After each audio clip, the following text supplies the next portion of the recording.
Kementerian Pendidikan memandang serius dan tidak berkompromi isu peningkatan tren penggunaan rokok elektronik atau vape melibatkan 20,000 pelajar sekolah tahun lalu. Menterinya Fadlina Siddiq menegaskan pelbagai langkah telah dan akan diambil termasuk bekerjasama dengan Kementerian Kesihatan serta Polis Diraja Malaysia bagi membendung tren berkenaan daripada terus berleluasa.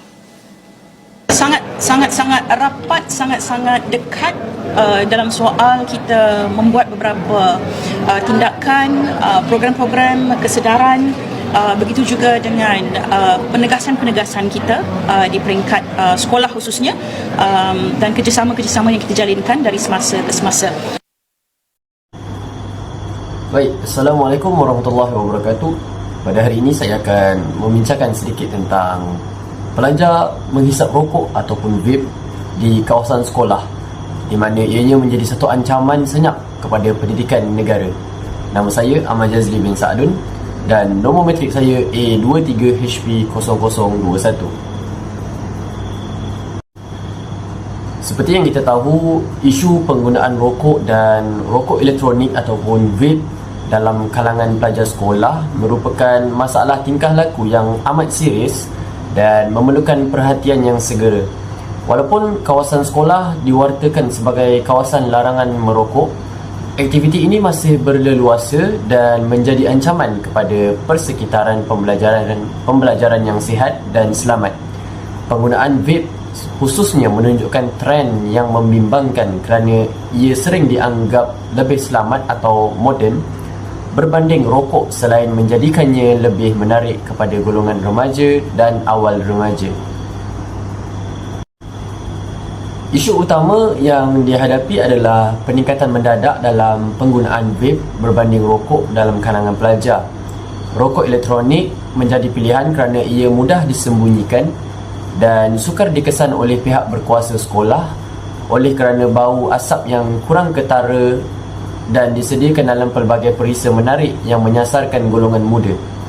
Penularan ini berlaku bukan sahaja di kawasan tersembunyi seperti tandas atau belakang bangunan sekolah, malah mula menular dalam kalangan pelajar sekolah rendah dan awal remaja, sekaligus menunjukkan kegagalan dalam kawalan penjualan dan pendedahan.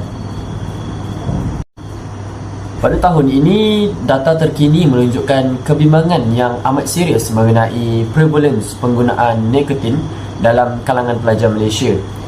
Pada tahun 2024, dianggarkan seramai 19,450 murid sekolah dikesan terlibat dalam penggunaan vape, mewakili kira-kira 0.38% daripada jumlah keseluruhan murid KPM bersumberkan Dewan Rakyat pada Februari 2025. Terdapat laporan yang mencatatkan seramai 12,252 pelajar terlibat dalam vape sehingga September 2024 dan 13,427 pelajar pada tahun 2023 melalui Malaysia Bangkit November 2024. Data ini secara konsisten menunjukkan vape mengatasi rokok konvensional. Walaupun tren rokok konvensional menunjukkan penurunan, namun pada tahun 2024 seramai 3,704 murid dikesan terlibat dalam kegiatan merokok. Angka pada tahun 2023 menunjukkan 3,540 pelajar ditangkap merokok dan sehingga Ogos 2025 dilaporkan hampir 45,000 pelajar dikesan merokok pada tahun 2024. Sumber daripada Berita Harian Ogos 2025. Kajian Kesihatan dan Morbiditi Kebangsaan 2022 melaporkan prevalence penggunaan vape dalam kalangan remaja berumur 13 hingga 17 tahun telah meningkat daripada 9.8% pada 2017 kepada 14.9% pada 2022. Sumber daripada Pusat Racun Negara Disember 2023. Kajian-kajian dalam tempoh 2020 hingga 2025 secara umumnya bersetuju bahawa masalah vape dalam kalangan pelajar di sekolah di Malaysia semakin membimbangkan dan sukar dikawal. Kerana kajian ini antara lain menyimpulkan bahawa perkembangan vape di sekolah adalah semakin meningkat dan sukar untuk dikawal kerana wujudnya peranti vape yang sukar untuk dikenal pasti. Yang kedua adalah kajian ini mendapati bahawa terdapat banyak faktor yang menyebabkan penglibatan pelajar dalam penggunaan rokok elektronik, dan tingkah laku ini memberi kesan negatif bukan sahaja kepada individu, malah keluarga dan masyarakat. Rokok elektronik adalah ancaman yang senyap dalam kalangan pelajar. Melalui Buletin Pusat Racun Negara, ini menegaskan bahawa penjualan dan ketersediaan rokok elektronik kepada pelajar semakin membimbangkan, terutamanya dengan peningkatan penjualan secara berleluasa di kedai runcit dan dalam talian. Saya teruskan kepada faktor-faktor yang mendorong pelajar terlibat dalam gejala ini.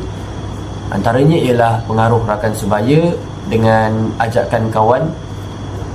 Kemudian kemudahan akses dan pemasaran di mana ianya boleh dibeli ataupun didapati secara online mahupun di kedai-kedai runcit berdekatan. Yang ketiga adalah persepsi yang salah. Ramai yang mengikut rakan dengan berkata bahawa apabila kita menghisap rokok ataupun vape ini, ianya boleh menjadikan kita satu kelegaan untuk kita. Kemudian yang keempat adalah faktor keluarga dan persekitaran. Berkemungkinan pelajar tersebut dilahirkan dan dibesarkan dalam keluarga yang merokok dan juga menghisap vape, dan persekitaran mungkin menjadikan ianya satu faktor juga. Dan yang kelima adalah faktor psikologi di mana pelajar berkemungkinan stres akibat pelajaran maupun percintaan. Jadi daripada itu mungkin mereka mengambil pilihan untuk menghisap rokok dan rokok elektronik.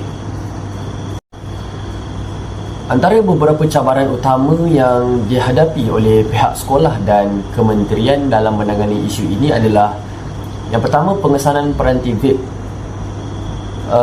Seperti yang kita tahu, pada zaman moden ini peranti vape agak sukar untuk dikesan melalui daripada mata kasar sendiri.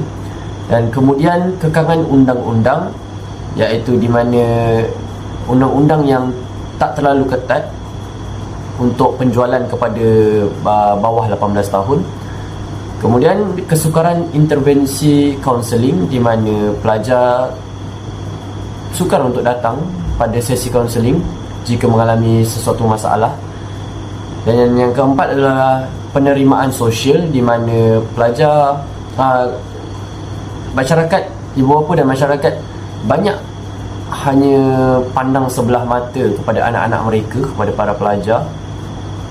Dan yang kelima adalah kerjasama ibu bapa, di mana ibu bapa dan masyarakat tidak ingin memberikan kerjasama terhadap pihak sekolah dan juga kementerian. Antara implikasi yang membawa kepada kesan yang negatif, kesan yang lebih luas adalah yang pertama, kesihatan, iaitu pendedahan kepada nikotin dan bahan kimia lain yang boleh menyebabkan penyakit paru-paru dan berpotensi menjadi perokok tegar pada masa hadapan. Yang kedua, kesan kepada akademik, iaitu boleh menjejaskan fokus, motivasi dan kehadiran di sekolah. Seterusnya dapat merosotkan prestasi akademik. Dan yang ketiga, disiplin, iaitu masalah disiplin di sekolah akan meningkat dan memerlukan tindakan tegas seperti gantung atau buang sekolah yang boleh menjejaskan masa hadapan pelajar. Yang keempat, kesan kepada sosial dan psikologi yang boleh menyebabkan pelajar bergaul dengan kumpulan berisiko, meningkatkan risiko terlibat dalam aktiviti negatif lain, serta masalah kesihatan mental seperti kemurungan, kebimbangan yang berkaitan dengan ketagihan. Sebagai kesimpulan, isu pelajar menghisap rokok atau vape di kawasan sekolah merupakan masalah sosial dan kesihatan awam yang lebih besar. Meskipun terdapat penurunan dalam kes rokok konvensional, lonjakan penggunaan vape menunjukkan peralihan budaya nikotin yang perlu ditangani secara holistik. Kerjasama antara Kementerian Pendidikan dan Kementerian Kesihatan, ibu bapa dan masyarakat adalah kritikal.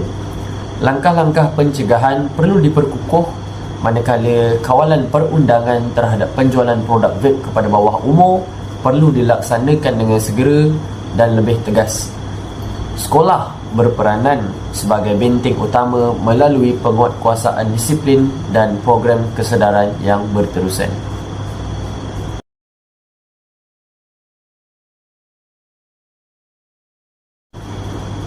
Sekian daripada saya.